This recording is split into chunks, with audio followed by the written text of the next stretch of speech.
मैं Mukesh Kumar 12th class के chemistry के सभी स्टूडेंट्स का अपनी इस YouTube channel Mukesh chemistry lectures पर वेलकम करता हूं।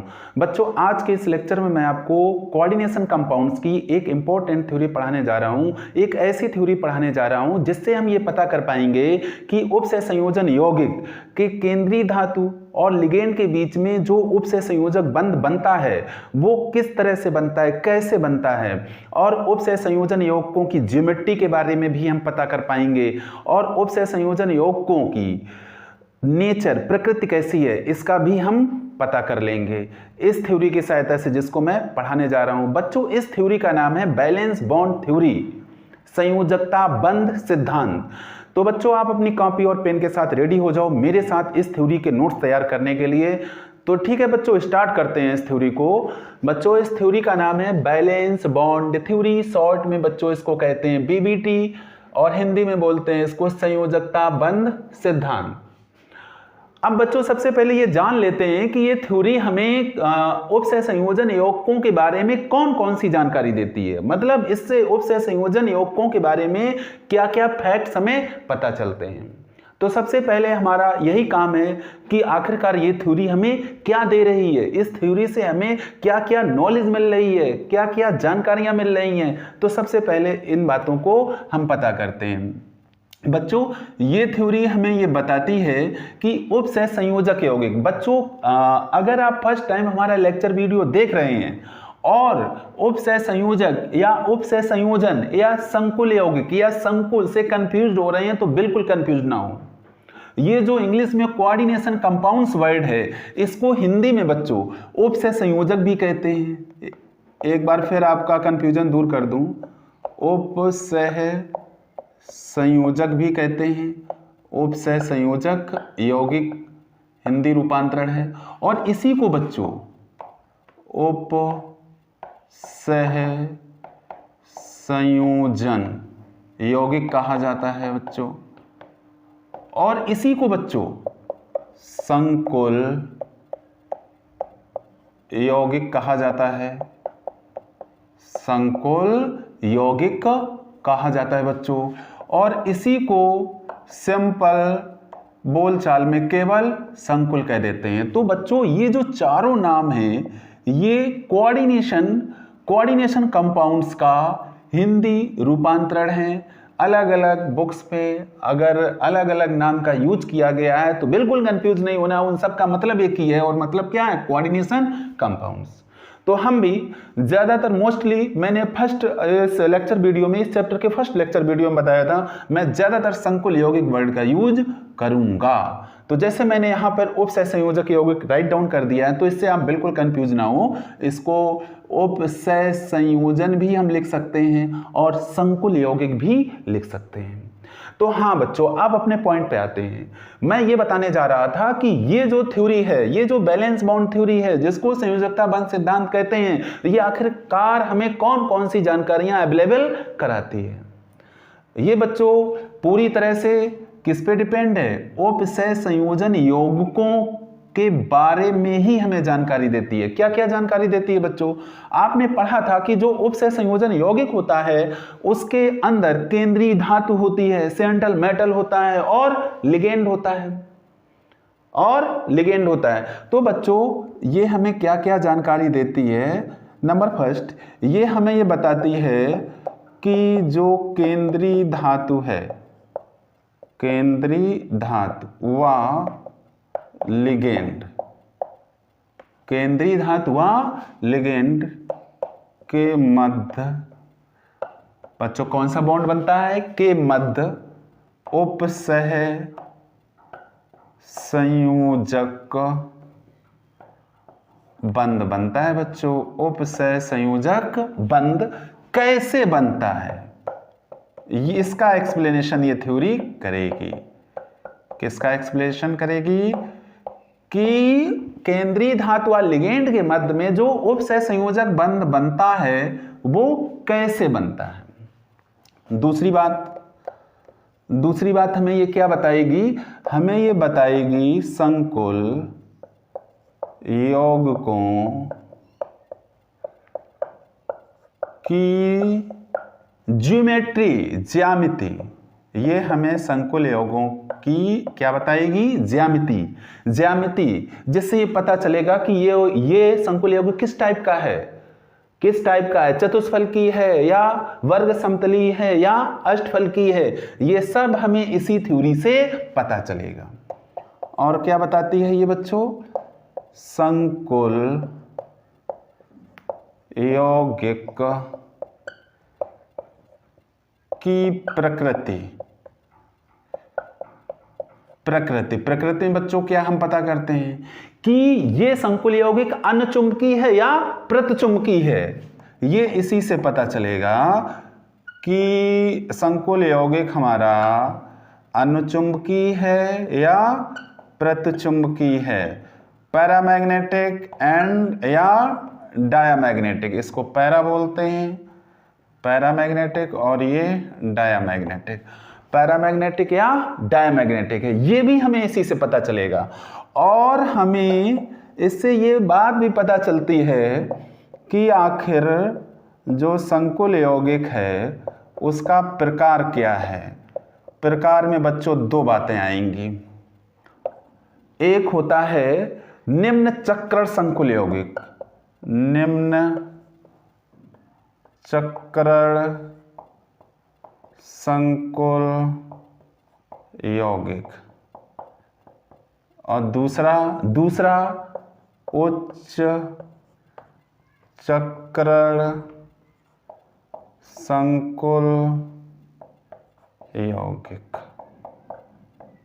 उच्च चक्रण संकुल यौगिक। ये इंपॉर्टेंट फैक्ट्स हमें इससे क्लियर होने वाले हैं। कौन कौन से, कि केंद्रीय धातु व लिगेंड के मध्य में उपसह संयोजक बंध कैसे बनता है, संकुल यौगिक की ज्यामिति क्या है, ये भी इसी से क्लियर होने वाली है, और संकुल यौगिक की प्रकृति कैसी है कि वो अनुचुंबकीय है या प्रतिचुंबकीय है, ये भी फैक्ट हमें इसी से क्लियर होने वाला है। और संकुल यौगिक का प्रकार कैसा है कि वो निम्न चक्रण संकुल यौगिक है या उच्च चक्रण संकुल यौगिक है, ये भी हमें संयोजकता बंध सिद्धांत से पता होने वाला है, जिसे अभी मैं आपके सामने एक्सप्लेन करने वाला हूं। तो बच्चों इसी पॉइंट पर आप फोकस करिए कि अगर हम कोई थ्योरी पढ़ रहे हैं बच्चों, तो आखिरकार उस थ्योरी से हम क्या हासिल करना चाहते हैं, वो थ्योरी हमें क्या बताने वाली है। अगर ये बातें आपको क्लियर होंगी तो आप धीरे धीरे उस थ्योरी को क्लियर करते जाएंगे और आपकी अंडरस्टैंडिंग उस थ्योरी के बारे में स्टेबल हो जाएगी, स्थायी हो जाएगी। अब बच्चों हम जानते हैं कि आपके दिमाग में एक कंफ्यूजन और आ रहा होगा, वो ये आ रहा होगा कि आपने 11th क्लास में केमिकल बॉन्डिंग वाले चैप्टर में बैलेंस बॉन्ड थ्योरी पढ़ रखी है। इस चैप्टर में केमिकल बॉन्डिंग वाले चैप्टर में आपने बैलेंस बॉन्ड थ्योरी पढ़ रखी है, तो आपके दिमाग में आ रहा होगा कि ये थ्योरी तो वहां हमने इस तरह से पढ़ी थी और सर यहां पर इसको इस तरह से बता रहे हैं। तो बच्चों उस थ्योरी और इस थ्योरी में जो डिफरेंसेस हैं उनको जरा क्लियर कर लो। वहां पर बच्चों आपने जो बैलेंस बॉन्ड थ्योरी पढ़ी थी वो इससे डिफर है, अलग है। वहां पर भी किस चैप्टर में, केमिकल बॉन्डिंग वाले चैप्टर में आपने बैलेंस बॉन्ड थ्योरी पढ़ी थी क्लास 11th में। वहां बैलेंस बॉन्ड थ्योरी हमें ये बताती है कि जब दो परमाणुओं के बीच में सहसंयोजक बंध बनता है तो कैसे बनता है, यानी कि वो वहां पर बैलेंस बॉन्ड थ्योरी हमें सहसंयोजक बंध का बनना बताती है कि सहसंयोजक बंध आखिर कैसे बनता है दो परमाणुओं के बीच में। और वो थ्योरी हमें वहां पर ये पॉइंट क्लियर कर रही थी कि दो परमाणुओं के बीच में सहसंयोजक बंध तभी बनता है जब उन दोनों परमाणुओं के बाह्य कोश की अर्धपूर्ण या बाह्य कोश की ऑर्बिटलें आपस में ओवरलैपिंग करती हैं, अव्यापन करती हैं, और केवल वही बाह्य कोश की ऑर्बिटलें अव्यापन कर सकती हैं जिनके पास विपरीत चक्रण वाले अयुग्मित इलेक्ट्रॉन होते हैं।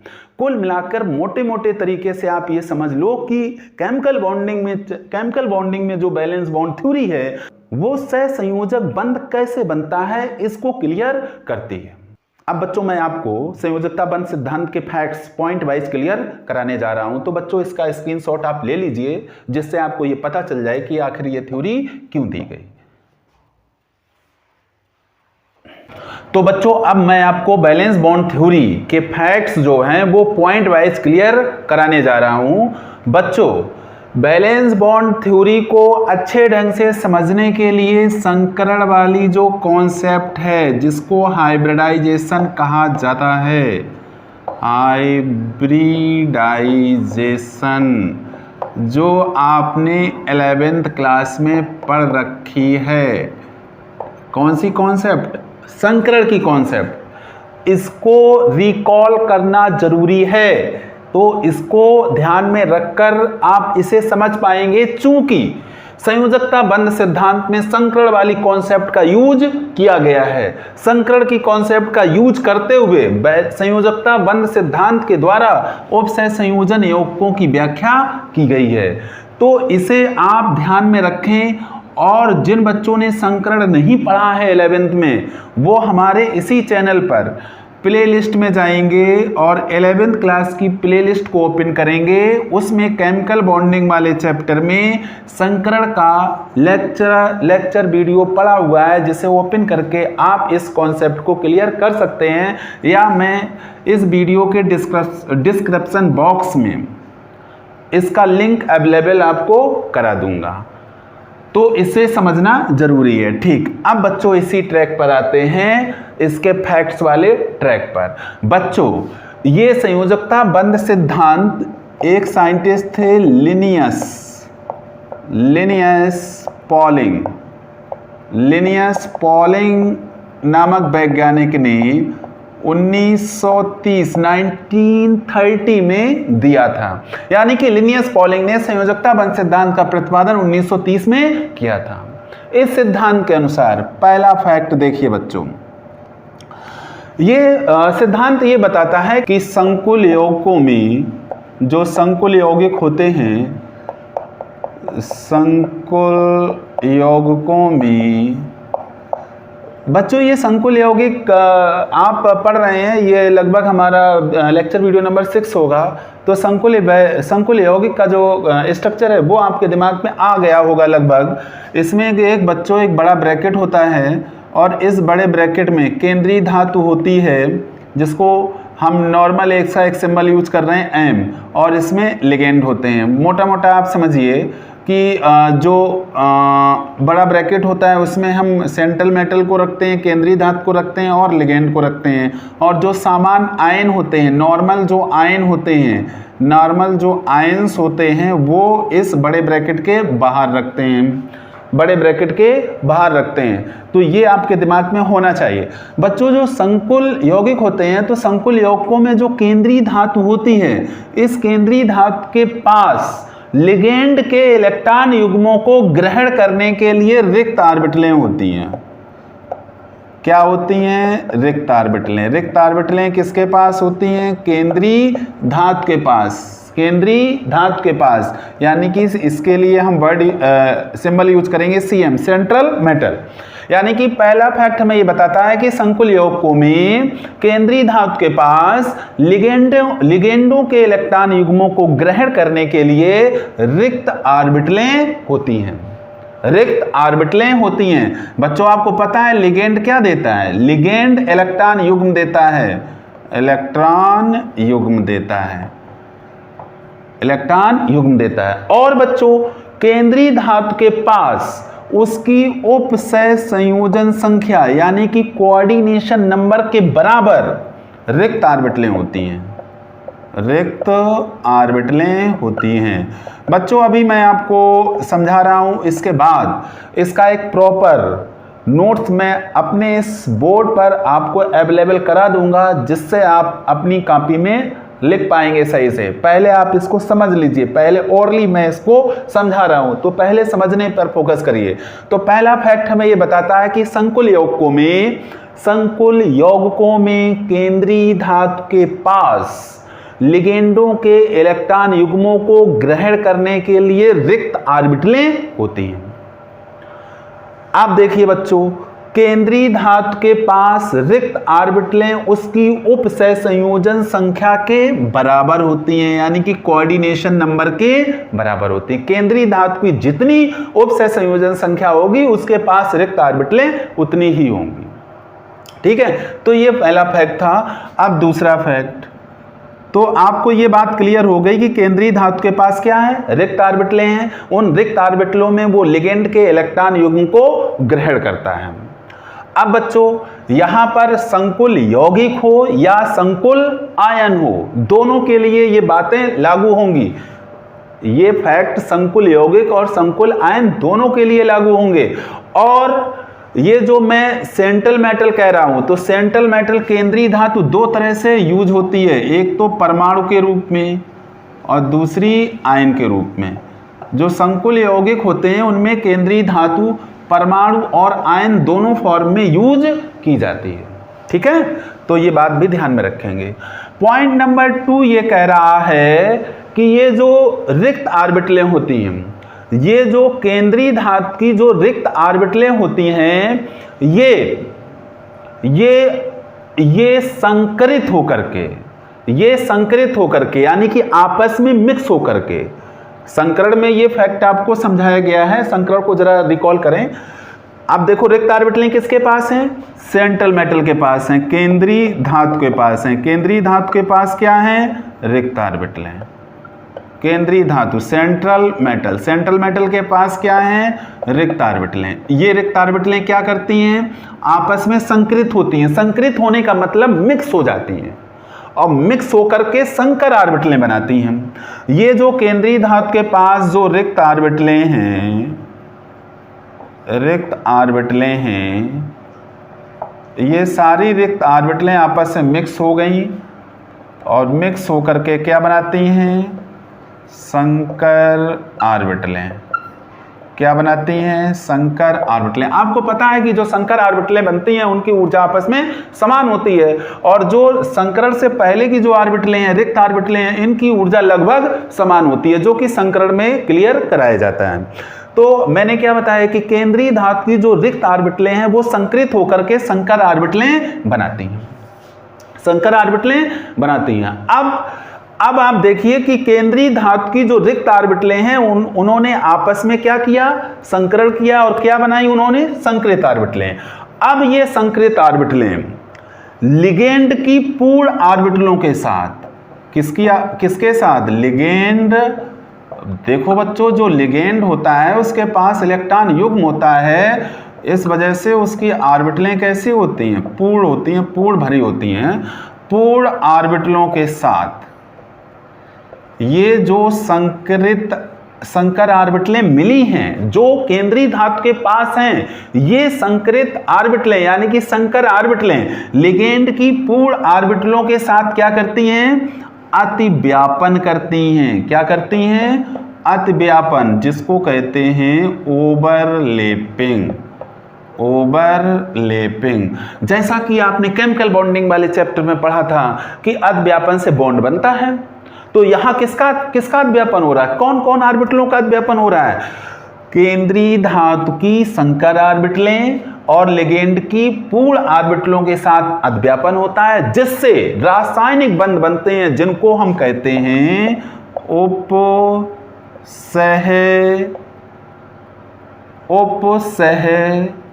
संयोजक बंध। क्या कहते हैं, उपसह संयोजक बंध कहते हैं, यानी कि कोऑर्डिनेट बॉन्ड कहते हैं। यही तो बच्चों हमें समझना है। क्या समझना है कि जो संकुल यौगिक या संकुल आयन है उसकी केंद्रीय धातु और लिगेंड के बीच में उपसह संयोजक बंध कैसे बनता है। तो ये दोनों फैक्ट इस पॉइंट को क्लियर करा रहे हैं कि सबसे पहले जो केंद्रीय धातु होती है उसकी जो रिक्त ऑर्बिटलें हैं वो आपस में मिश्रित हो जाती हैं, मिश्रित होकर के संकर ऑर्बिटलें बनाती। मिश्रित होने का मतलब संकरित होती हैं, यानी कि उनमें संकरण होता है और मिक्स होकर के समान ऊर्जा की, समान संख्या की नई ऑर्बिटलें बनाती हैं, जिनको हम क्या कहते हैं, संकर ऑर्बिटलें। और ये संकर ऑर्बिटलें लिगेंड की पूर्ण ऑर्बिटलों के साथ में अतिव्यापन करती हैं, ओवरलैपिंग करती हैं, यानी कि एक दूसरे के ऊपर क्या करती हैं, ओवरलैप कर जाती हैं, और ओवरलैपिंग करके रासायनिक बंध बनाती हैं, जिन रासायनिक बंधों को हम क्या कहते हैं, उपसह संयोजक बंध यानी कि कोऑर्डिनेट बॉन्ड कहते हैं। तो इस तरह से उपसह संयोजक बंध बनता है। बच्चों, उपसह संयोजक बंध किन किन ऑर्बिटलों के बीच में बनता है, उपसह संयोजक बंध केंद्रीय धातु की संकर ऑर्बिटलों और लिगेंड की पूर्ण ऑर्बिटलों के बीच में बनता है। ठीक। तो अब यहां तक कहानी आपको क्लियर होनी चाहिए कि उपसय संयोजक बंध कैसे बनता है। अब बच्चों, अब देखिए संकरण जो होता है, संकरण किसके बीच में हुआ? केंद्रीय धातु की रिक्त ऑर्बिटलों के बीच में संकरण होता है और उससे क्या बनती हैं? संकर ऑर्बिटलें। अब बच्चों देखिए, केंद्रीय धातु की जो ऑर्बिटलें संकरण में भाग लेती हैं उसमें उसकी डी ऑर्बिटलें भी भाग लेती हैं। ऑर्बिटलें आपने पढ़ी हैं, S orbital, P orbital, D orbital, F orbital. तो यहां बात हो रही है डी ऑर्बिटल की, कि जो संकरण हुआ केंद्रीय धातु की ऑर्बिटलों के बीच में, उसमें केंद्रीय धातु की डी ऑर्बिटलें भी संकरण में भाग लेती हैं। अब बात समझना, केंद्रीय धातु की कौन सी ऑर्बिटलें संकरण में भाग लेती हैं? डी ऑर्बिटलें। अब देखिए, जब केंद्रीय धातु के बाह्य कोश की डी ऑर्बिटल, जैसे हमने बाह्य कोश एन मान लिया, एन बाह्य कोश हो गया, एन क्या मान लिया? बाह्य कोश। बाह्य कोश का मतलब बाहरी कोश, बाह्य कोश। तो बाह्य कोश से पिछला कोश क्या हो जाएगा? n-1। ये क्या है?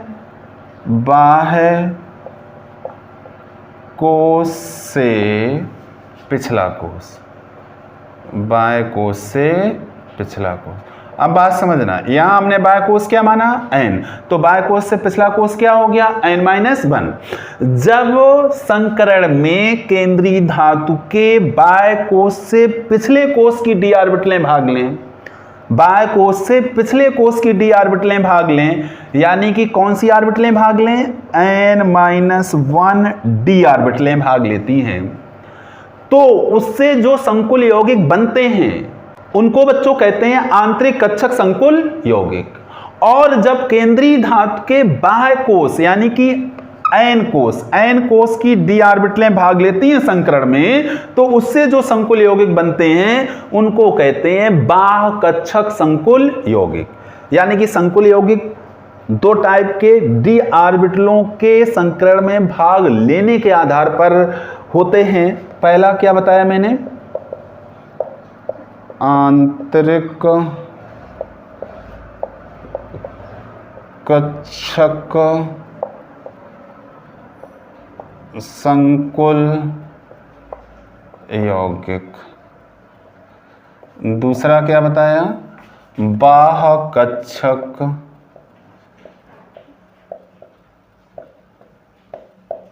संकुल यौगिक। अब फिर एक बार समझो बच्चों, केंद्रीय धातु की डी ऑर्बिटलों के संकरण में भाग लेने के आधार पर संकुल यौगिक दो प्रकार के होते हैं, आंतरिक कक्षक संकुल यौगिक और बाह्य कक्षक संकुल यौगिक। जब केंद्रीय धातु के बाह्य कोश से पिछले कोश की डी ऑर्बिटलें संकरण में भाग लेती हैं, तो उससे जो संकुल यौगिक बनते हैं उनको कहते हैं आंतरिक कक्षक संकुल यौगिक। और जब केंद्रीय धातु के बाह्य कोश के डी ऑर्बिटल संकरण में भाग लेते हैं, तो उससे जो संकुल यौगिक बनते हैं उन्हें कहते हैं बाह्य कक्षक संकुल यौगिक। बाह्य कक्षक संकुल यौगिक किससे बनते हैं? केंद्रीय धातु के बाह्य कोश की डी ऑर्बिटलें जब संकरण में भाग लेती हैं, यानी कि एन डी ऑर्बिटलें जब संकरण में भाग लेती हैं। और आंतरिक कक्षक संकुल यौगिक कब बनते हैं? जब केंद्रीय धातु के बाह्य कोश से पिछले कोश की डी ऑर्बिटलें संकरण में भाग लेती हैं, यानी कि n-1 डी ऑर्बिटलें जब संकरण में भाग लेती हैं। तो ये 3 पॉइंट यानी कि 3 फैक्ट्स आपको क्लियर हो रहे होंगे। अब तीसरे फैक्ट को आगे और बढ़ाते हैं, इसे साफ करते हैं बच्चों। कंफ्यूज्ड नहीं होना है, थोड़ा कंसंट्रेट रहना है, इसके फैक्ट्स पहले क्लियर करने हैं। इसके बाद हम संकुल यौगिकों और संकुल आयनों का विश्लेषण करेंगे और उनकी ज्योमेट्री पता करेंगे, उनका टाइप पता करेंगे और उनकी मैग्नेटिक नेचर को भी हम पता करेंगे। तो पहले पॉइंट क्लियर कर लें, आप इस थ्योरी को क्लियर करें। तो फैक्ट नंबर 3 पर ही हम चल रहे थे और मैंने क्या कहा? 2 तरह के संकुल यौगिक आते हैं, आंतरिक कक्षक संकुल यौगिक और दूसरा बाह्य कक्षक संकुल यौगिक, बाह्य कक्षक संकुल यौगिक। ठीक, ये किस आधार पर? केंद्रीय धातु के डी ऑर्बिटलों के संकरण में भाग लेने के आधार पर। ठीक, अब बच्चों आंतरिक कक्षक संकुल यौगिक को कहते हैं निम्न चक्रण संकुल यौगिक। इसका नाम क्या है बच्चों? निम्न चक्रण संकुल यौगिक। और बाह्य कक्षक संकुल यौगिक का नाम है बच्चों उच्च चक्रण संकुल यौगिक। ठीक, तो निम्न चक्रण संकुल यौगिक, उच्च चक्रण संकुल यौगिक आपको समझ में आ गया होगा। अब आते हैं फैक्ट नंबर 4 पर। फैक्ट नंबर 4 ये बताता है, देखो बच्चों जो लिगेंड हैं वो दो तरह के होते हैं। एक तो प्रबल लिगेंड, प्रबल लिगेंड, और दूसरे दुर्बल लिगेंड, प्रबल लिगेंड और दुर्बल लिगेंड, यानी कि स्ट्रॉन्ग और ये वीक, स्ट्रॉन्ग और वीक। बच्चों प्रबल लिगेंड कौन कौन से लिगेंड होते हैं या दुर्बल लिगेंड कौन कौन से लिगेंड होते हैं, ये इस थ्योरी से क्लियर नहीं हो पाता है। इसका एक्सप्लेनेशन बैलेंस बॉन्ड थ्योरी नहीं दे पाती है। इसका क्लैरिफिकेशन आगे अभी मैं एक थ्योरी और पढ़ाऊंगा जो आपके सिलेबस में है, CFT क्रिस्टल फील्ड थ्योरी, उसमें ये क्लियर किया जाएगा। अभी जैसा मैं समझा रहा हूँ ऐसे ही समझते चलिएगा और आपको ये थ्योरी पूरी तरह से, जब मैं लास्ट फैक्ट समझाऊंगा तब तक आपको ये लर्न हो जाएगी, अगर आप कंसंट्रेट होकर के हमारी बातों को समझ रहे हैं। ये पूरा यकीन मानिए कि जैसे मैं लास्ट फैक्ट पढ़ाऊंगा आपको ये थ्योरी ओरली लर्न हो जाएगी। देखिए, प्रायः प्रबल लिगेंड निम्न चक्रण संकुल यौगिक बनाते हैं, निम्न चक्रण संकुल यौगिक बनाते हैं। प्रबल लिगेंड कौन सा संकुल यौगिक बनाते हैं? निम्न चक्रण संकुल यौगिक। और दुर्बल लिगेंड क्या बनाते हैं? उच्च चक्रण संकुल यौगिक। ये बात आप ध्यान में रखेंगे। प्रबल लिगेंड के रूप में कौन कौन से लिगेंडों का यूज होता है? मोस्टली जो प्रबल लिगेंड के रूप में यूज किए जाते हैं, जिससे आपकी पूरी तरह से आवश्यकताएं कंप्लीट हो जाएंगी 12th में, इससे ज़्यादा आपसे पूछा नहीं जाएगा, ना यूपी बोर्ड आपसे इससे ज़्यादा पूछता है, ना उसका दायरा है। प्रबल लिगेंड में बच्चों जो लिगेंड यूज किए जाते हैं वो CO, CN- और NO2-। दुर्बल लिगेंड के लिए जो लिगेंड यूज किए जाते हैं वो बच्चों हैं NH3, H2O और X-। X हैलोजन, X का मतलब हैलोजन या FCl-Bri का आप यूज करेंगे। तो प्रबल लिगेंड में आप लर्न रखेंगे CO, CN-, NO2-। दुर्बल लिगेंड में NH3, H2O और X-। अब बच्चों आते हैं फैक्ट नंबर 5 पर। फैक्ट नंबर 5 ये कहता है प्रबल लिगेंड, प्रबल लिगेंड की उपस्थिति में, प्रबल लिगेंड की प्रेजेंस में केंद्रीय धातु के जो इलेक्ट्रॉन हैं वो हुंड नियम के विपरीत, हुंड नियम याद करिए बच्चों, 11th क्लास में आपने एटॉमिक स्ट्रक्चर में पढ़ रखा है, हुंड नियम के विपरीत युग्मित हो जाते हैं। हुंड नियम के विपरीत क्या हो जाते हैं? युग्मित हो जाते हैं। हुंड नियम के विपरीत युग्मित हो जाते हैं।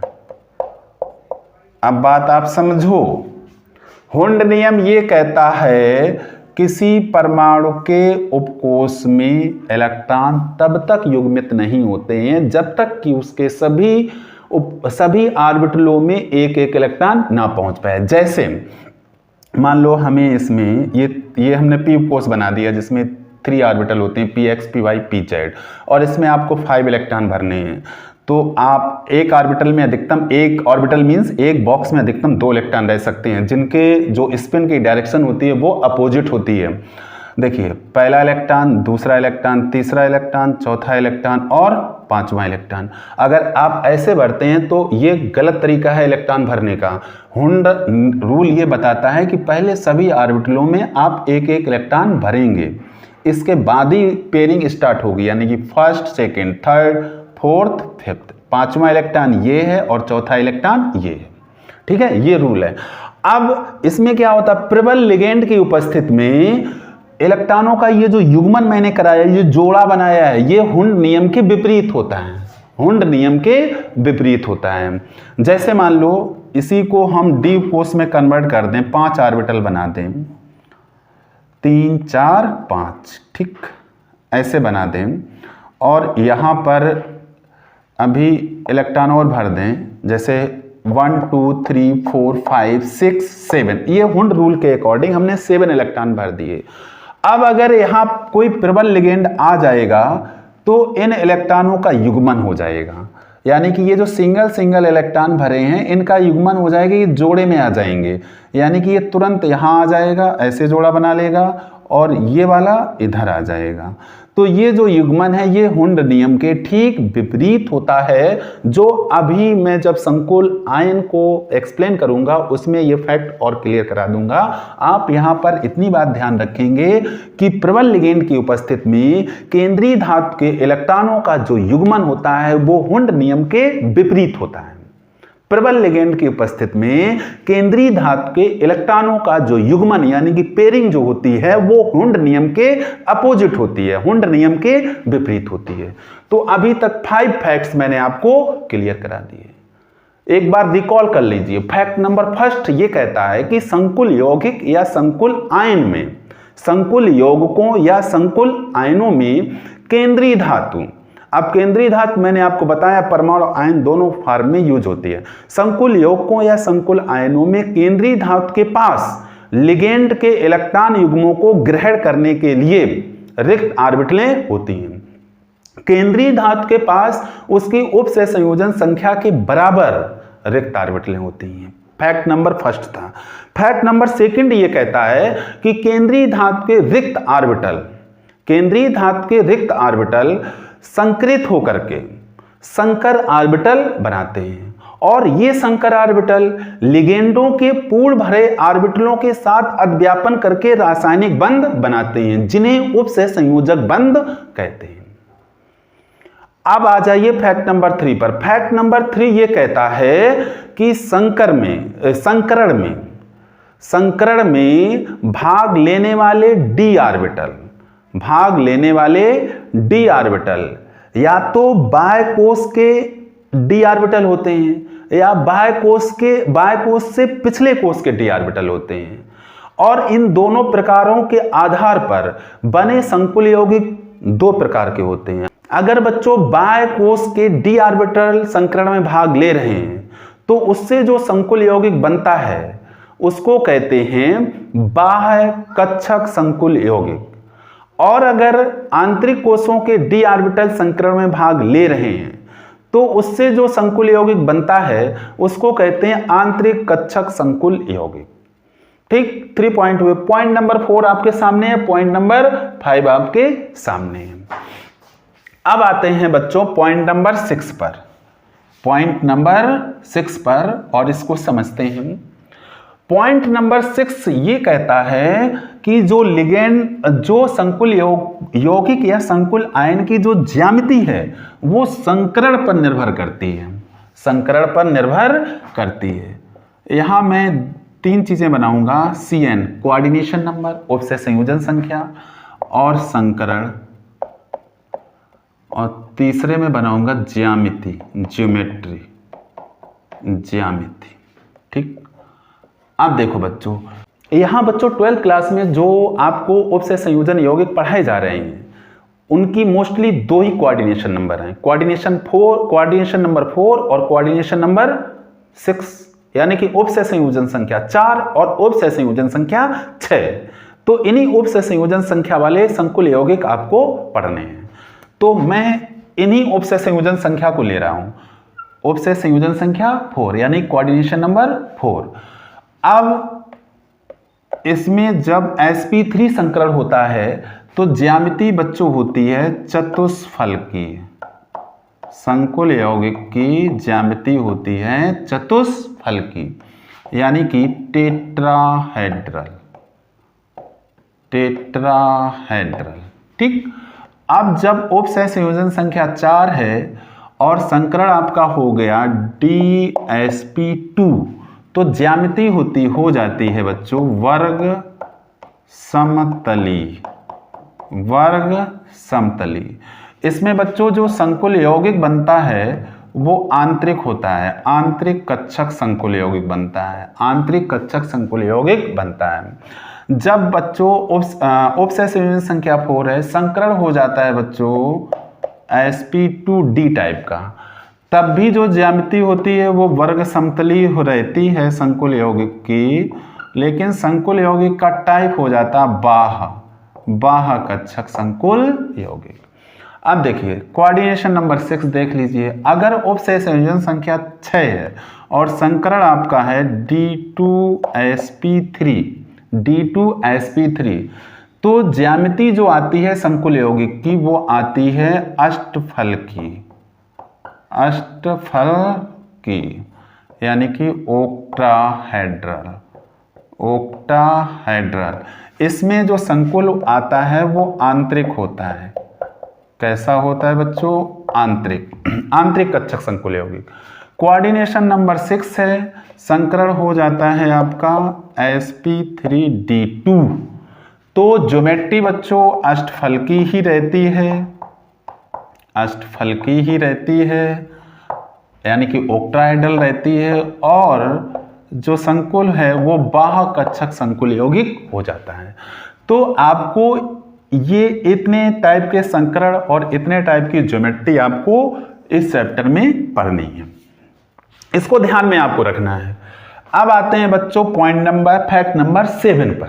फैक्ट नंबर 7 हमें ये बताता है कि अगर संकुल यौगिक या संकुल आयन में एक या एक से अधिक अयुग्मित इलेक्ट्रॉन है या कोई अयुग्मित इलेक्ट्रॉन है तब उसकी जो प्रकृति है वो अनचुंबकी है, अनचुंबकी हो जाती है, यानी कि संकुल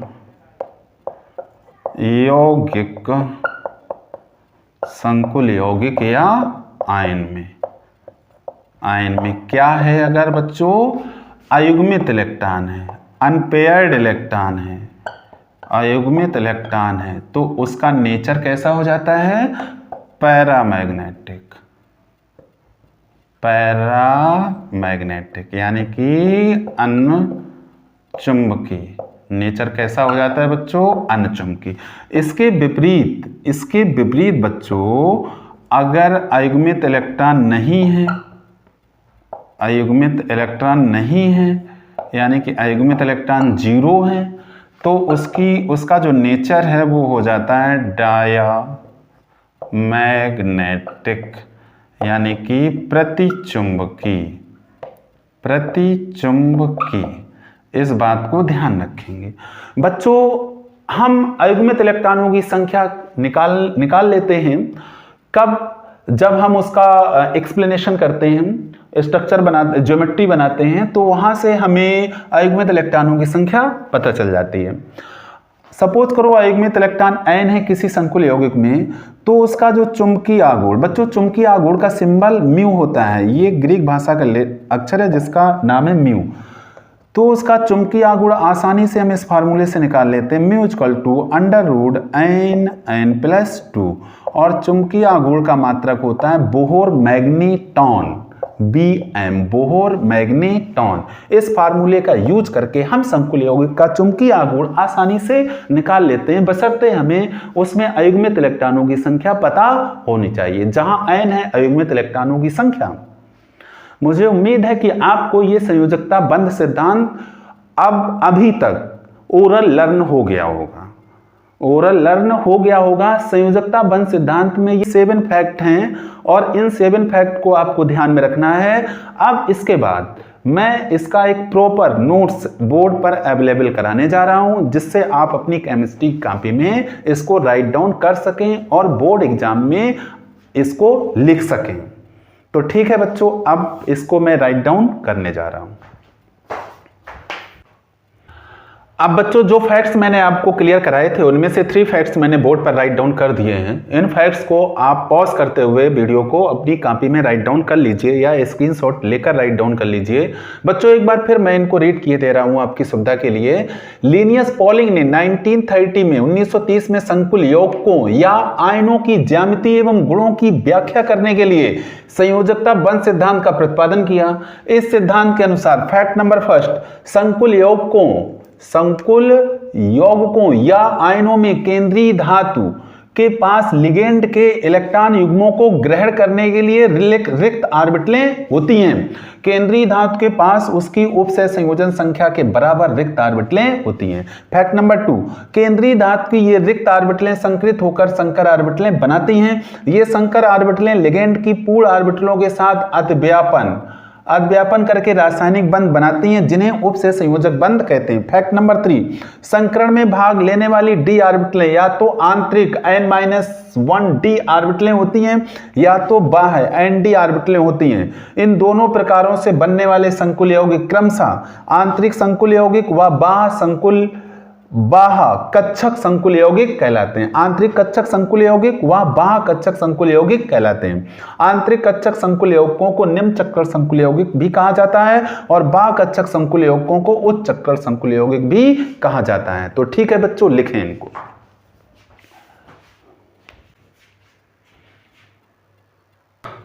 अब बच्चों फैक्ट नंबर 4 और fact number 5 and fact number 6 को भी पॉज करते हुए राइट डाउन करें। फैक्ट नंबर 4 है, प्रायः प्रबल लिगेंडों की उपस्थिति में निम्न चक्कर संकुल यौगिक तथा दुर्बल लिगेंडों की उपस्थिति में उच्च चक्कर संकुल यौगिक बनते हैं। प्रबल लिगेंडों के मैंने फार्मूले लिख दिए हैं, दुर्बल लिगेंडों के भी लिख दिए हैं। जो यूज होते हैं CO, CN-NO2- प्रबल लिगेंड है, NH3H2O और X- दुर्बल लिगेंड है। फैक्ट नंबर 5, प्रबल लिगेंड की उपस्थिति में केंद्रीय धातु के इलेक्ट्रॉन हुंड नियम के विपरीत युग्मित होते हैं। फैक्ट नंबर 6, संकुल यौगिकों की ज्यामिति संकरण के प्रकार पर निर्भर करती है। एक कॉलम में मैंने उपसह संयोजन संख्या लिखी है, दूसरे में संकरण का प्रकार लिखा है, तीसरे में ज्योमेट्री लिखी है। इसको आप बना लें और इसको आप ध्यान में रखें, नोट करें। इसके बाद लास्ट में फैक्ट नंबर 7, इसके बाद मैं राइट डाउन करने जा रहा हूं। अब बच्चों फैक्ट नंबर 7 लास्ट फैक्ट है बच्चों, ये इसको पॉज करते हुए राइट डाउन कर लीजिए कॉपी में।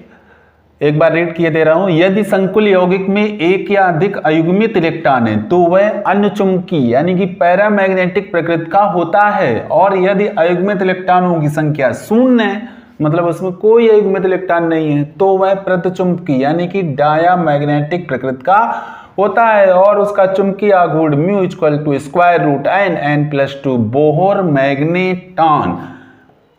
बी का मतलब है बोहर, सॉरी बच्चों, बी का मतलब है बोहर और एम का मतलब है मैग्नेटॉन। ये चुंबकीय आघूर्ण का बच्चों मात्रक है, बोहर मैग्नेटॉन। तो ठीक है बच्चों, राइट डाउन करें इसे। अब बच्चों मैं आपको बैलेंस बॉन्ड थ्योरी यानी कि संयोजकता बंध सिद्धांत के एग्जाम्पल्स समझाने जा रहा हूं। इसको एग्जाम्पल्स कह लीजिए या एप्लीकेशन कह लीजिए कि संयोजकता बंध सिद्धांत का अनुप्रयोग क्या है, इसका एप्लीकेशन क्या है। तो मैं इसको स्टार्ट कर रहा हूं, आप इसे समझना स्टार्ट करें। देखिए एग्जाम्पल्स, मैं हेडिंग डाल देता हूं एग्जाम्पल्स और नंबर फर्स्ट पे ले रहा हूं फॉर्मेशन ऑफ CrNH3 का होल 6 और इस पे चार्ज है 3+। चार्ज कितना मैंने ले लिया बच्चों? 3+। ये एक संकुल आयन है। ये संकुल आयन कैसे बनता है इसको संयोजकता बंध सिद्धांत की सहायता से मैं स्टेप बाय स्टेप आपको समझाने जा रहा हूं। तो बच्चों ये क्या है, ये एक संकुल आयन है। ये संकुल आयन कैसे बनता है ये संयोजकता बंध सिद्धांत आपको बताएगा। तो जब इस तरह का क्वेश्चन आए बच्चों, ये क्वेश्चन कई तरह से आपसे पूछा जा सकता है कि इस संकुल आयन की ज्यामिति बनाइए, या ये संकुल आयन चुंबकीय है या अनचुंबकीय है, ये चीज बताइए। तो इन सारे प्रश्नों का उत्तर मैं एक साथ आपको देने जा रहा हूं। तो बच्चों जब इस तरह का एक्सप्लेनेशन आए या ऐसे पूछ दे कि इस आयन का बनना समझाइए संयोजकता बंध सिद्धांत के द्वारा, तो आप देखें। तो सबसे पहले इसमें स्टेप बाय स्टेप चलेंगे और स्टेप नंबर फर्स्ट देखेंगे। सबसे पहले हम ये पता करेंगे कि ये जो संकुल आयन है इसमें केंद्रीय धातु कौन है और लिगेंड कौन है। इतना बच्चों इस चैप्टर को आप पढ़ चुके हो, तो अब यहां तक तो आपको पहुंचने में कोई दिक्कत नहीं होगी कि इसमें केंद्रीय धातु कौन है और लिगेंड कौन है। तो केंद्रीय धातु इसमें कौन है बच्चों, क्रोमियम, और लिगेंड कौन है, NH3। तो केंद्रीय धातु को हम लिखेंगे सेंट्रल मेटल से, सेंट्रल मेटल, इसके लिए हम सिंबल यूज कर रहे हैं Cm, सेंट्रल मेटल। तो बच्चों यहाँ सेंट्रल मेटल कौन है, क्रोमियम। सेंट्रल मेटल कौन है, क्रोमियम। और दूसरा क्या हम पता करते हैं, लिगेंड। लिगेंड बच्चों यहाँ कौन है, NH3। ठीक, तो हमारा पहला काम है कि जो भी हमें संकुल यौगिक या संकुल आयन दिया है उसमें हम सेंट्रल मेटल यानी केंद्रीय धातु पता करें और लिगेंड पता करें। इसके बाद स्टेप नंबर सेकंड में आते हैं और जो केंद्रीय धातु है उसकी ऑक्सीकरण संख्या पता करते हैं। तो देखो यहाँ क्रोमियम की हमें ऑक्सीकरण संख्या इस संकुल आयन में पता करनी है। तो आप 11th क्लास में ऑक्सीकरण संख्या निकालना आपको सिखाया गया था, वो सारी बातें आप ध्यान करें और मैं एक बार आपको पूरी डिटेल समझा दे रहा हूँ। देखिए ये संकुल आयन है, इसमें क्रोमियम की ऑक्सीकरण संख्या पता करनी है, तो हम लिख देंगे माना Cr का ON, ON मीन्स ऑक्सीकरण संख्या इक्वल टू X। हमने मान लिया कि यहाँ पे क्रोमियम की ऑक्सीकरण संख्या X है। आपको उसमें रूल बताया गया था कि किसी भी यौगिक या आयन की कुल ऑक्सीकरण संख्या, किसी यौगिक की कुल ऑक्सीकरण संख्या 0 होती है और किसी आयन की ऑक्सीकरण संख्या उस पर उपस्थित आवेश के बराबर होती है, और उसमें उपस्थित परमाणुओं की ऑक्सीकरण संख्याओं का योग भी उस पर उपस्थित आवेश के बराबर होता है। तो इसमें क्या क्या है बच्चों, क्रोमियम है, तो हम क्या लिखेंगे, Cr का ON यानी कि X प्लस, और क्या है इसमें एक उदासीन अणु है NH3, तो NH3 की एक साथ ऑक्सीकरण संख्या लिखेंगे जो कि 0 आएगी चूंकि ये उदासीन अणु है। तो 6 इंटू NH3 का ON जो कि 0 इक्वल टू +3। +3 क्यों, क्योंकि इस संकुल आयन पर टोटल आवेश कितना है, +3। तो यहां से आपको पता चल रहा होगा कि x + 0 इक्वल टू +3, यानी कि x इक्वल टू +3। कहने का मतलब है कि यहाँ क्रोमियम यानी कि सेंट्रल मेटल की ऑक्सीकरण संख्या +3 है। अब आते हैं बच्चों स्टेप नंबर 3 में, और स्टेप नंबर 3 में हम क्या काम करेंगे, क्रोमियम चूंकि यहाँ किस अवस्था में है, +3 ऑक्सीकरण अवस्था में है, तो क्रोमियम का क्या बनाएंगे हम, इलेक्ट्रॉनिक विन्यास। हमें क्या चाहिए, क्रोमियम का इलेक्ट्रॉनिक विन्यास चाहिए बच्चों, किसका, Cr3+ आयन का, क्रोमियम आयन का इलेक्ट्रॉनिक विन्यास चाहिए। तो इसके लिए बच्चों हमें किसका इलेक्ट्रॉनिक विन्यास करना पड़ेगा, पहले क्रोमियम परमाणु का। स्टार्टिंग से बच्चों देख लीजिए, पहला एग्जाम्पल है ये क्रोमियम। क्रोमियम का परमाणु क्रमांक होता है 24, और इसका इलेक्ट्रॉनिक विन्यास कैसे करते हो, 1s2 2s2 2p6, फिर क्या करते हो 3s2 3p6, इसके बाद क्या करते हो 4s1 और 3d5। बच्चों यहाँ 4s1 3d5 मैंने इसलिए किया क्योंकि ये आप-बाउ रूल का अपवाद है, इसमें 4s का एक इलेक्ट्रॉन 3d में चला जाता है। कुल मिलाकर के अगर इसके इलेक्ट्रॉनिक विन्यास को आप ध्यान से देखें तो यहाँ से यहाँ तक 18 इलेक्ट्रॉन हो जाते हैं, 2 2 4 4 6 10 10 2 12 12 6 18। यहाँ से यहाँ तक ये आर्गन का इलेक्ट्रॉनिक विन्यास है, किसका है, आर्गन, अक्रिय गैस आर्गन। तो आर्गन का क्रोड हम यहाँ से यहाँ तक बना देंगे। आपको मैंने बताया था कि बड़े इलेक्ट्रॉनिक विन्यास अक्रिय गैसों के क्रोड के रूप में लिखे जाते हैं। तो फिर बचा क्या, बचा 4s1 3d5, 4s1 3d5। अब देखिए इन्हीं उपकोषों में इलेक्ट्रॉनों की संख्या में परिवर्तन हो रहा है। बाद बाकी यहां से यहां तक इलेक्ट्रॉनिक विन्यास अक्रिय है, फिक्स है, और इसको, और ये किसका है, आर्गन का है, इसलिए मैंने आर्गन का क्रोड यहां पर लिख दिया। अब बच्चों हमें इलेक्ट्रॉनिक विन्यास किसका लिखना है, Cr+3 का। Cr+3 कब आएगा, Cr+3 तब आएगा जब इससे 3 इलेक्ट्रॉन बाहर निकलें। जब इससे 3 इलेक्ट्रॉन बाहर निकलेंगे तो बचेगा कितना इलेक्ट्रॉन, 21 बचेगा। और 3 इलेक्ट्रॉन कहाँ से, पहला इलेक्ट्रॉन 4s से निकलेगा, चूंकि बाहरी कोष चौथा है तो 4s से 1 निकलेगा। इसके बाद 2 बचेंगे, दोनों बचे हुए किससे निकलेंगे, 3d से। 3d से जब 2 निकल जाएंगे तो 3 बचेंगे इसमें। ये तो आर्गन का क्रोड है। अब यहाँ रह जाएगा 4s0 और 3d3। तो ऐसे इसका इलेक्ट्रॉनिक विन्यास बच्चों निकाला जाएगा। अब है क्या कि आपको डायरेक्ट ये इलेक्ट्रॉनिक विन्यास यहाँ पर लिखने की काबिलियत आपके अंदर होनी चाहिए, क्योंकि ये सब आपको पूर्ववर्ती यानी कि 11th क्लास में पढ़ाया जा चुका है। तो कायदे के अनुसार मुझे डायरेक्ट ये लिखना चाहिए, लेकिन आपको समझाने के फेर में मैंने पूरा सिस्टमैटिक ढंग से आपको बता दिया। अब हमें यहाँ करना क्या है, अब इस बात को समझो बच्चों, ये जो क्रोमियम है +3, इसके उन उपकोषों का इलेक्ट्रॉनिक विन्यास दिखाना है जहां जिनके ऑर्बिटलों में परिवर्तन हो रहा है। ऑर्बिटलों में परिवर्तन किस तरह का, इलेक्ट्रॉनों की संख्या में परिवर्तन। तो बच्चों हम यहाँ पर क्या बनाएंगे, बच्चों देखिए इलेक्ट्रॉन तो 4s में पहले जाता है, लेकिन उससे पहले कौन उपकोष आता है, 3d। हम यहाँ पर थोड़ा और इसको नीचे बना लेते हैं बच्चों। हम यहाँ पर बनाएंगे Cr+3 और यहाँ पर पहले बनाएंगे 3d उपकोष बनाएंगे, फिर इसके बाद 4s उपकोष बनाएंगे, फिर 4p बनाएंगे, क्योंकि इसके बाद p उपकोष होता है p का। अब देखो d उपकोष में 5d ऑर्बिटल होते हैं बच्चों, कितने ऑर्बिटल होते हैं, 5। d उपकोष में ऑर्बिटलों की संख्या होती है 5। ऑर्बिटल कैसे बनाते हैं, 1 2 3 4 4 1 5। और s उपकोष में 1 s ऑर्बिटल 1 बॉक्स, और p उपकोष में 3p ऑर्बिटल, तो कितने बॉक्स, 3 बॉक्स। अब ध्यान देंगे कि 3d में 3 इलेक्ट्रॉन हैं, तो 1 2 3 तीनों इलेक्ट्रॉन मैंने इसमें भर दिए। अब यहाँ पर रिक्त ऑर्बिटलें देखो कौन कौन है। मैंने क्या कहा था, संयोजकता बंध सिद्धांत में समझाया था कि जो केंद्रीय धातु होती है उसके पास लिगेंड के इलेक्ट्रॉनों को ग्रहण करने के लिए रिक्त ऑर्बिटलें होती हैं। तो यहाँ लिगेंड टोटल हैं कितने, 6। तो 6 लिगेंडों के इलेक्ट्रॉन युग्मों को ग्रहण करने के लिए 6 रिक्त ऑर्बिटलें चाहिए।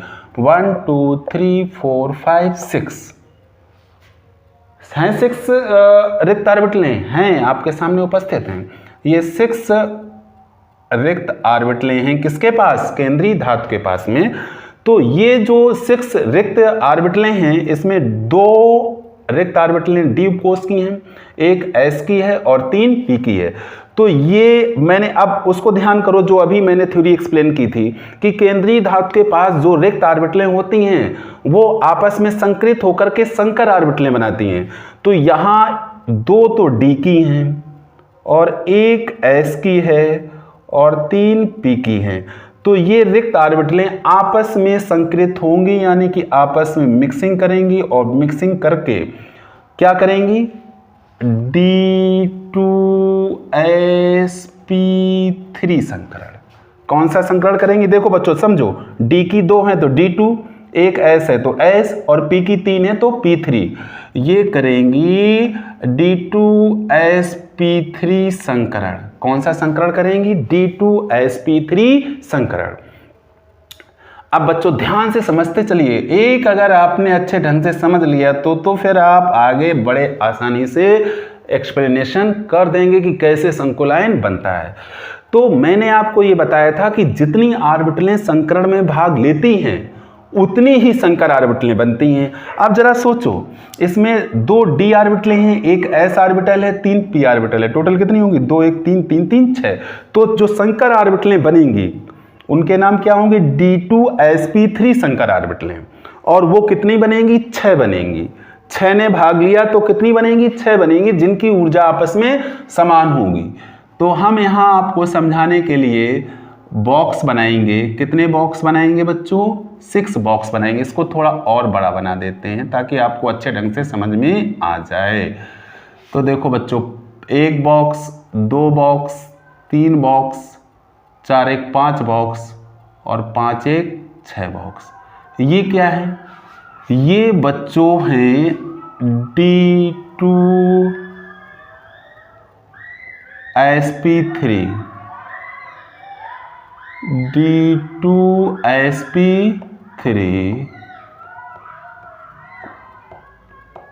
संकर ऑर्बिटलें। ये हैं d2sp3 संकर ऑर्बिटलें। टोटल कितनी है? 6। 1 2 3 4 5 6। अब फिर उस थ्योरी पे ध्यान दीजिए। थ्योरी में मैंने आपको बताया था जब संकर ऑर्बिटलें बन जाती हैं तो वो संकर ऑर्बिटलें लिगेंड की पूर्ण भरी हुई ऑर्बिटलों से अद्व्यापन करती हैं। तो यहां लिगेंड कौन है? NH3। टोटल संख्या में कितने हैं? 6 हैं। तो ये अद्व्यापन करेंगी। देखिए बच्चों, पहला लिगेंड कौन सा? लिगेंड यहां कौन है? NH3। दूसरा लिगेंड, दूसरा NH3 लिगेंड, तीसरा NH3 लिगेंड,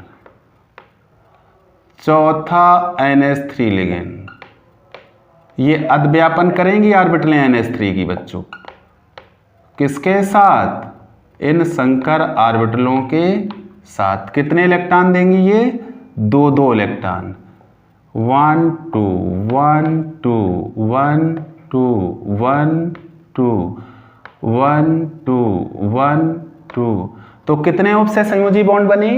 काउंट करो। 1 2 3 4 5 6। 6 उपसे संयोजी बंध बनते हैं। तो इस तरह से इस संकुल में CrNH3 का होल 6 3+ में केंद्रीय धातु Cr और लिगेंड NH3 के बीच में 6 उपसय संयोजी बंध बनते हैं, जो कि इस तरह से संयोजकता बंध सिद्धांत हमें बता रहा है।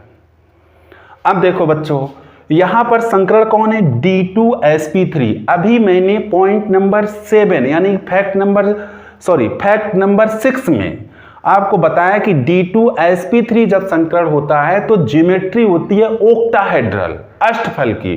कैसी होती है? अष्टफल की। अब बच्चों, अष्टफल की ज्योमेट्री ज्योमेट्री जब आती है तो हम ज्योमेट्री में स्ट्रक्चर कैसे बनाते हैं? इसके लिए मैंने आपको पहले ही बता रखा है, पिछले वीडियो आप देखिए, उसमें मैंने क्लियर किया है। अष्टफल की संरचना के लिए मैंने आपको बताया था एक बॉक्स बनाओ। पहले सबसे पहले क्या बनाओ? बॉक्स बनाओ। और बॉक्स बना करके उसका सेंट्रल ढूंढो। ये सेंट्रल है। फिर कॉर्नर से उपसय संयोजी बॉन्ड बनाओ। कॉर्नर से क्या बनाना है? उपसय संयोजी बॉन्ड। तो 1 उपसय संयोजी बॉन्ड, 2 उपसय संयोजी बॉन्ड, 3 उपसय संयोजी बॉन्ड, 4 उपसय संयोजी बॉन्ड।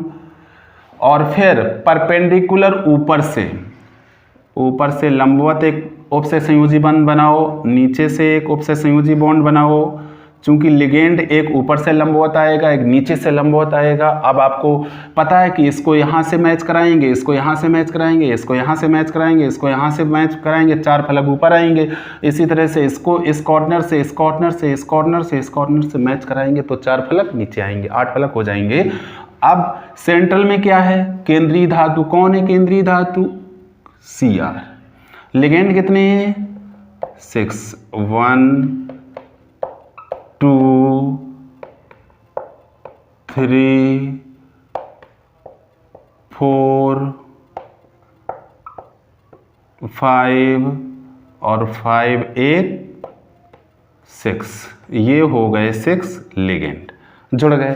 अब टोटल चार्ज इस पे है +3। तो एक बनाओ बड़ा ब्रैकेट। क्या बनाना है मुझको? बड़ा ब्रैकेट बनाना है आपको ऐसे, और इसके ऊपर लिख देना है 3+। तो ये हो गई ज्यामिति। क्या हो गई? ज्यामिति। किसकी ज्यामिति है? CrNH3 का होल 6 3+ संकुलाइन की। अब इसके बाद बच्चों हमें क्या करना है, जैसा कि मैंने आपको बताया था कि ज्यामिति पता करते हैं। तो बच्चों ज्यामिति पता हो गई, तो ज्यामिति कैसी आई, लिखेंगे ज्यामिति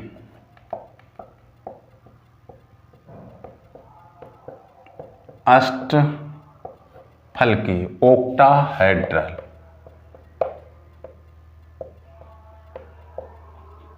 ठीक, अब इसके बाद प्रकार बच्चों क्या है, देखिए इसमें आंतरिक d ऑर्बिटल यूज हुए हैं संकुल यौगिक बनाने में, तो इसको बोलेंगे आंतरिक कक्षक संकुल यौगिक, आंतरिक कक्षक संकुल यौगिक या निम्न चक्रण संकुल यौगिक, या निम्न चक्रण संकुल यौगिक, निम्न चक्रण संकुल यौगिक। अब प्रकृति कैसे निकालोगे, देखो इसमें कितने अयुग्मित इलेक्ट्रॉन है, 3 अयुग्मित इलेक्ट्रॉन है, तो यहां लिखेंगे अयुग्मित इलेक्ट्रॉन n बराबर 3। तो ये क्या हो जाएगा, ये क्या हो जाएगा बच्चों, अनुचुंबकी, क्या हो जाएगा, अनुचुंबकी।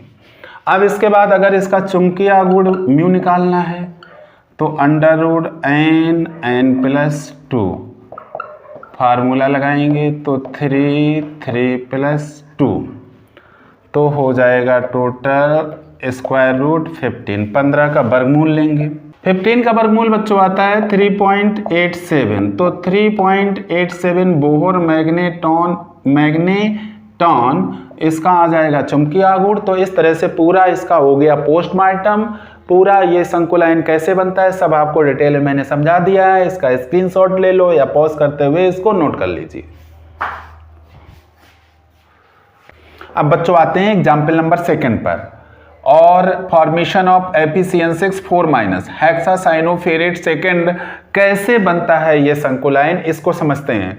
तो प्रोसेस वही है बच्चों, स्टेप फर्स्ट में हमने सेंट्रल मेटल और लिगेंड को पता किया, स्टेप सेकंड में सेंट्रल मेटल की ऑक्सीडेशन नंबर पता की, स्टेप थर्ड में सेंट्रल मेटल का हमने किया इलेक्ट्रॉनिक विन्यास, सेंट्रल मेटल आयन का इलेक्ट्रॉनिक विन्यास किया, जो इतना आया आप कर लीजिएगा, इतना ही आएगा। इसके बाद बच्चों यहाँ पर एक सबसे इम्पोर्टेंट बात यह है, जो मैंने फैक्ट नंबर 5 आपको समझाया था जब इसकी थ्योरी बताई थी, कि प्रबल लिगेंड की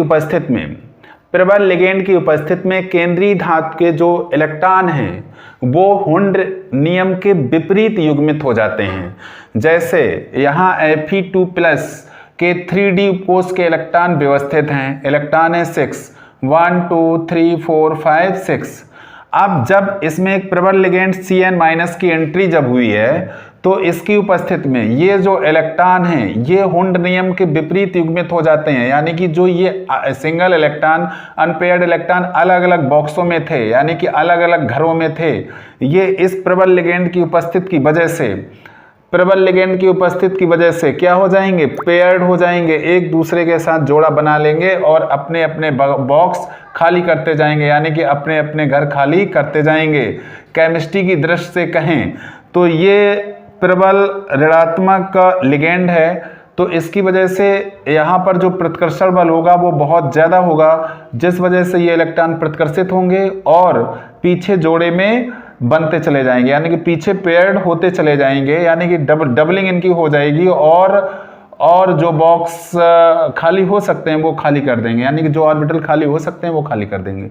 जैसे यहाँ 1 2 3 4 यानी कि 4 अनपेयर्ड इलेक्ट्रॉन है, तो इससे दो पेयर बन सकते हैं, तो 2 बॉक्सों में ये एडजस्ट हो जाएंगे और बचे हुए बॉक्स ये खाली कर देंगे। किसके लिए, Cn- के लिए। क्यों? क्योंकि ये एक प्रबल लिगेंड है। आप इसको ऐसे समझो कि ये एक प्रबल लिगेंड होने की वजह से क्या होते हैं, ये सारे इलेक्ट्रॉन डर जाते हैं और पेयर्ड में आकर के रीअरेंज हो जाते हैं, व्यवस्थित हो जाते हैं, और जो बॉक्स यानी कि जो ऑर्बिटल खाली हो सकते हैं उनको ये खाली कर देते हैं।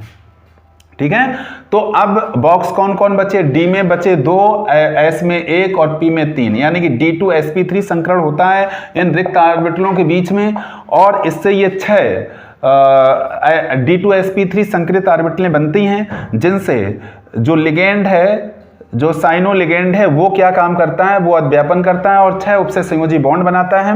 अब आप देख रहे हैं कि इसमें यानी कि सेंट्रल मेटल आयन जो है, इसमें कोई भी अनपेयर्ड इलेक्ट्रॉन नहीं है, तो अनपेयर्ड इलेक्ट्रॉन ना होने की वजह से इसकी प्रकृति हो गई प्रतिचुंबकी, और इसमें आंतरिक डी ऑर्बिटल भाग ले रहे हैं संकुल आयन बनाने में, इसलिए इसका प्रकार है निम्न चक्रण संकुल यौगिक। और D2sp3 संकरण की वजह से इसकी ज्योमेट्री है ऑक्टाहेड्रल अष्टफल की, और इसकी ज्योमेट्री इस तरह से बनाई जाएगी। तो आप इसे पॉज करते हुए नोट कर लीजिएगा या स्क्रीनशॉट ले लीजिएगा। बच्चों, आपको कुल मिलाकर ये पैटर्न समझना है, कैसे हम संकुल आयन का एक्सप्लेनेशन करेंगे, स्टेप बाय स्टेप आपको ये क्लियर करना है। और प्रयास करिए, 1-2 बार आप बनाकर देखिए तो आप धीरे धीरे बनाने लगेंगे, आपको बनाना आ जाएगा। केवल मूल बातें, जो थ्योरी, जो ये सिद्धांत है, इसके मूल जो फैक्ट्स हैं उनको आप ध्यान में रखिए और आराम से आप बना लेंगे इसे। अब बच्चों, example number 3, formation of NiCN का होल फॉर 2-। इस संकुल आयन का एक्सप्लेनेशन भी आप पॉज करते हुए नोट कर लें या स्क्रीनशॉट ले लें। नोट करें बच्चों। तो बच्चों, ये एग्जाम्पल नंबर 4 है, जिसमें मैंने फॉर्मेशन ऑफ ZnNS3 का होल फॉर 2+, यानी कि टेट्राएमीन जिंक सेकंड संकुल आयन का बनना समझाया है। बच्चों, प्रोसेस वही है, स्टेप 1, 2, 3 वही स्टेप है, बस इसमें है क्या, इसमें sp3 संकरण आया है, जिस वजह से इसकी जो ज्योमेट्री है वो चतुष्फलकी हो गई है। चतुष्फलक में इस तरह से लिगेंड व्यवस्थित रहते हैं। अगर इनको हम ऐसे ऐसे ज्वाइन कराएं तो आप जानते हो कि इसमें एक चतुष्फलक आ जाता है। क्या आ जाता है बच्चों, चतुष्फलक। ऐसे ऐसे इसको ज्वाइन कराओगे तो इस तरह से जो स्ट्रक्चर आती है वो 4 फलकों वाली स्ट्रक्चर होती है। पहले भी मैं आपको समझा चुका हूँ इस तरह से। तो यहाँ एक चतुष्फलक बनता है, इसके ऊपर टोटल चार्ज है 2+। तो बच्चों, इसको भी पॉज करते हुए आप नोट कर लीजिएगा। तो और भी बहुत सारे एग्जाम्पल्स हैं, जो मैंने एग्जाम्पल्स आपको दिए हुए हैं, इनकी आप प्रैक्टिस कर लीजिएगा। यूपी बोर्ड का जो दायरा है वो इससे छोटा ही है, बल्कि मैंने काफ़ी आपको विस्तार से समझाने की कोशिश की और इसका कॉन्सेप्ट क्लियर कराने की कोशिश की। मुझे विश्वास है कि आपको ये थ्योरी समझ में आई होगी। आप क्या करेंगे, इस थ्योरी को रिवाइज करेंगे और इसके एग्जाम्पल्स की प्रैक्टिस करेंगे। ऐसे सारे बच्चे जो फर्स्ट टाइम लेक्चर वीडियो को देख रहे हैं, वो चैनल को सब्सक्राइब जरूर कर लें और अधिक से अधिक चैनल का प्रचार करने की कोशिश करें। प्रचार का दूसरा अर्थ मत लीजिए, अपने फ्रेंड सर्कल में जिनको आवश्यकता है केमिस्ट्री इंप्रूव करने की, उनके बीच में लेक्चर वीडियो को शेयर जरूर कर दीजिए। तो thank you so much for watching my video.